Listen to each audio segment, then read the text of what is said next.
Shalom friends, एक बार फिर से आप सभी का स्वागत है। आज मैं आपके लिए लेकर आई हूँ एक 1 ईयर बाइबल रीडिंग कैलेंडर। अगर आपका कोई बाइबल रीडिंग रूटीन नहीं है और आप कभी भी अपनी पूरी बाइबल कंप्लीट नहीं कर पाए हैं, तो ये वीडियो आपके लिए है। इसमें ओल्ड टेस्टमेंट और न्यू टेस्टमेंट के सभी चैप्टर्स को डे वाइज ऑर्गेनाइज किया गया है। डे 1 से लेकर डे 365 तक के सभी चैप्टर्स आपको यहाँ मिलेंगे। डे 365 पर आप अपनी पूरी बाइबल कंप्लीट कर पाएंगे, तो आप इसके द्वारा आशीषित हों। और अगर आपको ये वीडियो पसंद आती है तो आप अपने फैमिली और फ्रेंड्स से शेयर करें, और अगर आप चाहें तो आप सब्सक्राइब, लाइक और कमेंट भी करें और बेल आइकन को प्रेस करके नोटिफिकेशन ऑन करना ना भूलें। So praise the Lord, shalom to everyone. Let's get started. Day 174, Esther chapter number 7, Haman को मृत्युदंड। अतः राजा और हामान एस्तर रानी के भोज में आ गए। राजा ने दूसरे दिन दाख मधु पीते पीते एस्तर से फिर पूछा, हे एस्तर रानी, तेरा क्या निवेदन है? वह पूरा किया जाएगा। तू क्या मांगती है? मांग और आधा राज्य तक तुझे दिया जाएगा। एस्तर रानी ने उत्तर दिया, हे राजा, यदि तू मुझ पर प्रसन्न है और राजा को यह स्वीकार हो, तो मेरे निवेदन से मुझे और मेरे मांगने से मेरे लोगों को प्राण दान मिले, क्योंकि मैं और मेरी जाति के लोग बेच डाले गए हैं और हम सब घात और नष्ट किए जाने वाले हैं। यदि हम केवल दास दासी हो जाने के लिए बेच डाले जाते तो मैं चुप रहती, चाहे उस दशा में वह विरोधी राजा की हानि भर ना सकता। तब राजा श्रेयस ने एस्तर रानी से पूछा, वह कौन है और कहाँ है जिसने ऐसा करने का निश्चय किया है? एस्तर ने उत्तर दिया, वह विरोधी और शत्रु यही दुष्ट हामान है। तब हामान राजा रानी के सामने भयभीत हो गया।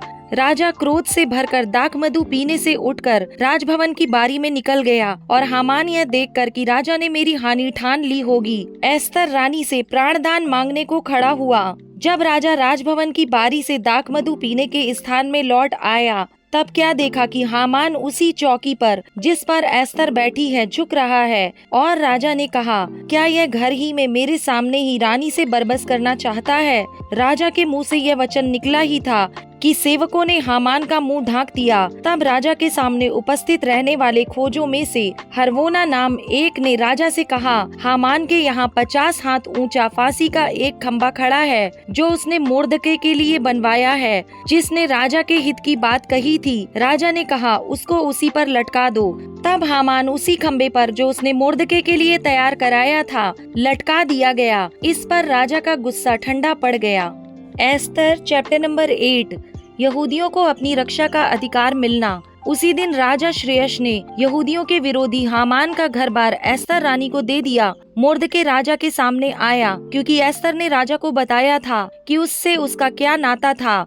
तब राजा ने अपनी वह अंगूठी जो उसने हामान से ले ली थी उतार कर मोर्दके को दे दी। एस्तर ने मोर्दके को हामान के घर बार पर अधिकारी नियुक्त कर दिया। तब एस्तर दूसरी बार राजा से बोली और उसके पांव पर गिरकर आंसू बहा बहा कर उससे गिड़गिड़ाकर विनती की कि आगागी हामान की बुराई और यहूदियों की हानि की उसकी युक्ति निष्फल की जाए। तब राजा ने एस्तर की ओर सोने का राजदंड बढ़ाया। तब एस्तर उठकर राजा के सामने खड़ी हुई और कहने लगी, यदि राजा को स्वीकार हो और वह मुझसे प्रसन्न है और यह बात उसको ठीक जान पड़े और मैं भी उसको अच्छी लगती हूँ, तो जो चिट्ठियाँ हम्मतदाता आगामी के पुत्र हामान ने राजा के सब प्रांतों के यहूदियों को नष्ट करने की युक्ति करके लिखाई थी, उनको पलटने के लिए लिखा जाए, क्योंकि मैं अपने जाति के लोगों पर पड़ने वाली उस विपत्ति को किस रीति से देख सकूंगी, मैं अपने भाइयों के विनाश को कैसे देख सकूंगी। तब राजा श्रेयस ने एस्तर रानी से और मोर्दके यहूदी से कहा, मैं हामान का घर बार तो एस्तर को दे चुका हूँ और वह फांसी के खंबे पर लटका दिया गया है, इसलिए कि उसने यहूदियों पर हाथ उठाया था। अतः तुम अपनी समझ के अनुसार राजा के नाम से यहूदियों के नाम पर लिखो और राजा की अंगूठी की छाप भी लगाओ, क्योंकि जो चिट्ठी राजा के नाम से लिखी जाए और उस पर उसकी अंगूठी की छाप लगाई जाए, उसको कोई भी पलट नहीं सकता।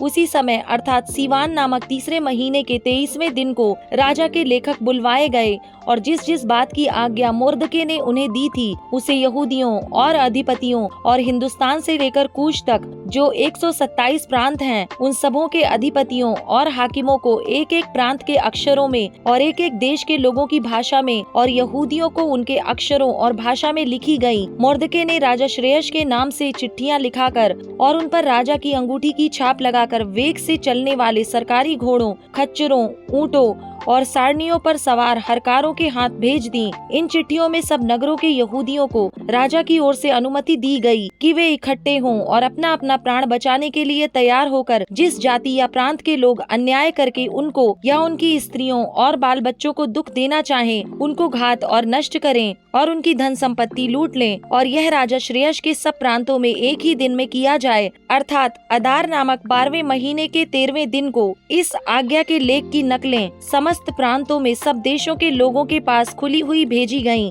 ताकि यहूदी उस दिन अपने शत्रुओं से बदला लेने को तैयार रहें। अतः हरकारे वेग चलने वाले सरकारी घोड़ों पर सवार होकर राजा की आज्ञा से फुर्ती करके जल्दी चले गए। यह आज्ञा शूशन राजगढ़ में दी गई थी। तब मोर्दके नीले और श्वेत रंग के राजकीय वस्त्र पहने और सिर पर सोने का बड़ा मुकुट धरे हुए और सूक्ष्म सन और बैंजनी रंग का बागा पहने हुए राजा के सम्मुख से निकला। और शूशन नगर के लोग आनंद के मारे ललकार उठे। यहूदियों को आनंद और हर्ष हुआ और उनकी बड़ी प्रतिष्ठा हुई। और जिस जिस प्रांत और जिस जिस नगर में जहाँ कहीं राजा की आज्ञा और नियम पहुँचे, वहाँ वहाँ यहूदियों को आनंद और हर्ष हुआ। और उन्होंने भोज करके उस दिन को खुशी का दिन माना। और उस देश के लोगों में से बहुत लोग यहूदी बन गए, क्योंकि उनके मन में यहूदियों का डर समा गया था। Esther chapter number 9। यहूदियों का शत्रुओं पर प्रबल होना। अदार नामक 12वें महीने के 13वें दिन को, जिस दिन राजा की आज्ञा और नियम पूरे होने को थे और यहूदियों के शत्रु उन पर प्रबल होने की आशा रखते थे, परंतु इसके विपरीत यहूदी अपने बैरियों पर प्रबल हुए। उस दिन यहूदी लोग राजा श्रेयस के सब प्रांतों में अपने अपने नगर में इकट्ठे हुए कि जो उनकी हानि करने का यत्न करे, उन पर हाथ चलाए। कोई उनका सामना न कर सका, क्योंकि उनका भय देश देश के सब लोगों के मन में समा गया था। वरन प्रांतों के सब हाकिमों और अधिपतियों और प्रधानों और राजा के कर्मचारियों ने यहूदियों की सहायता की, क्योंकि उनके मन में मोर्दके का भय समा गया था। मोर्दके तो राजा के यहाँ बहुत प्रतिष्ठित था और उसकी कीर्ति सब प्रांतों में फैल गई। वरन उस पुरुष मोर्दके की महिमा बढ़ती चली गई। अतः यहूदियों ने अपने सब शत्रुओं को तलवार से मारकर और घात करके नष्ट कर डाला और अपने बैरियों से अपनी इच्छा के अनुसार बर्ताव किया। शूशन राजगढ़ में यहूदियों ने 500 मनुष्यों को घात करके नष्ट किया। उन्होंने पर्शन दाता, दलपोन, अस्पाता, पोराता, अदल्याह, अरिदाता, पमरश्ता, अरीसै, अरीदे और वैजाता अर्थात हम्मदाता के पुत्र यहूदियों के विरोधी हामान के 10 पुत्रों को भी घात किया, परंतु उनके धन को न लूटा।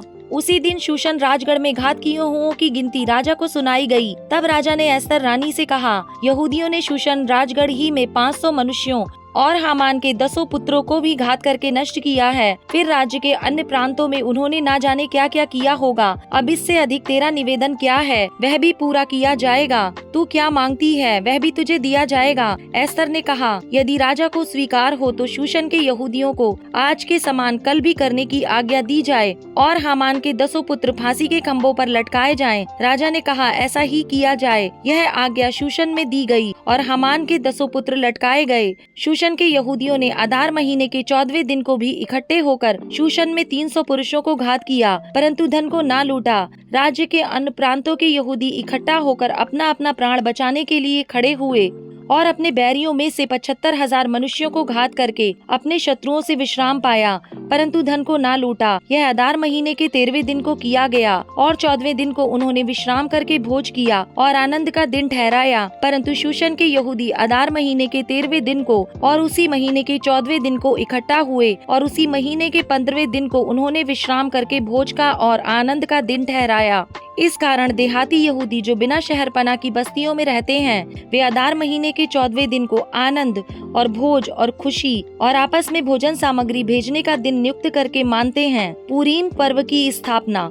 इन बातों का वृतांत लिखकर मोर्दके ने राजा श्रेयस के सब प्रांतों में क्या निकट क्या दूर रहने वाले सारे यहूदियों के पास चिट्ठियां भेजी और यह आज्ञा दी कि अदार महीने के 14वें और उसी महीने के 15वें दिन को प्रतिवर्ष माना करें, जिनमें यहूदियों ने अपने शत्रुओं से विश्राम पाया। और यह महीना जिसमें शोक आनंद से और विलाप खुशी से बदल गया माना करें, और उनको जेवनार और आनंद और एक दूसरे के पास भोजन सामग्री भेजने और कंगालों को दान देने के दिन माने। अतः यहूदियों ने जैसा आरंभ किया था और जैसा मोर्दके ने उन्हें लिखा वैसा ही करने का निश्चय कर लिया, क्योंकि हम्मतदाता अगागी का पुत्र हामान, जो सब यहूदियों का विरोधी था, उसने यहूदियों का नाश करने की युक्ति की और उन्हें मिटा डालने और नष्ट करने के लिए पूर अर्थात चिट्ठी डाली थी। परंतु जब राजा ने यह जान लिया तब उसने आज्ञा दी और लिखवाई कि जो दुष्ट युक्ति हामान ने यहूदियों के विरुद्ध की थी वह उसी के सिर पर पलट आए। तब वह और उसके पुत्र फांसी के खंभों पर लटकाए गए। इस कारण उन दिनों का नाम पूर शब्द से पूरीम रखा गया। इस चिट्ठी की सब बातों के कारण और जो कुछ उन्होंने इस विषय में देखा और जो कुछ उन पर बीता था उसके कारण भी यहूदियों ने अपने अपने लिए और अपनी संतान के लिए और उन सबों के लिए भी जो उनमें मिल गए थे यह अटल प्रण किया कि उस लेख के अनुसार प्रतिवर्ष उसके ठहराए हुए समय में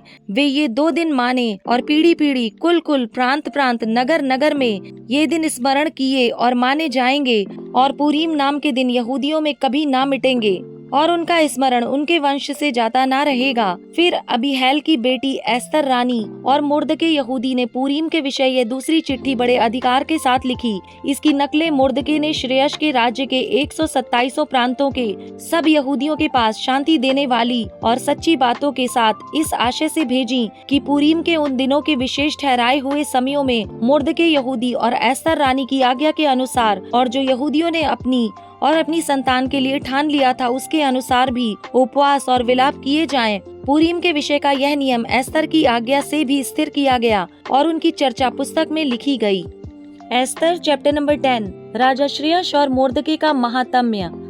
राजा श्रेयश ने देश और समुद्र के टापू दोनों पर कर लगाया। उसके महात्म्य और पराक्रम के कामों और मोर्दके की उस बड़ाई का पूरा ब्यौरा जो राजा ने उसकी की थी, क्या वह मादे और फारस के राजाओं के इतिहास की पुस्तक में नहीं लिखा है? यहूदी मोर्दके श्रेयश राजा ही के नीचे था और यहूदियों की दृष्टि में बड़ा था और उसके सब भाई उससे प्रसन्न थे, क्योंकि वह अपने लोगों की भलाई की खोज में रहा करता था और अपने सब लोगों से शांति की बातें कहा करता था।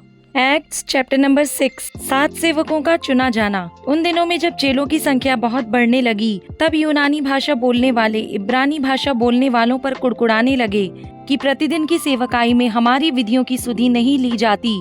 तब उन 12 ने चेलों की मंडली को अपने पास बुलाकर कहा, यह ठीक नहीं कि हम परमेश्वर का वचन छोड़कर खिलाने पिलाने की सेवा में रहें। इसलिए हे भाइयों, अपने में से 7 सुनाम पुरुषों को जो पवित्र आत्मा और बुद्धि से परिपूर्ण हों चुन लो कि हम उन्हें इस काम पर ठहरा दें।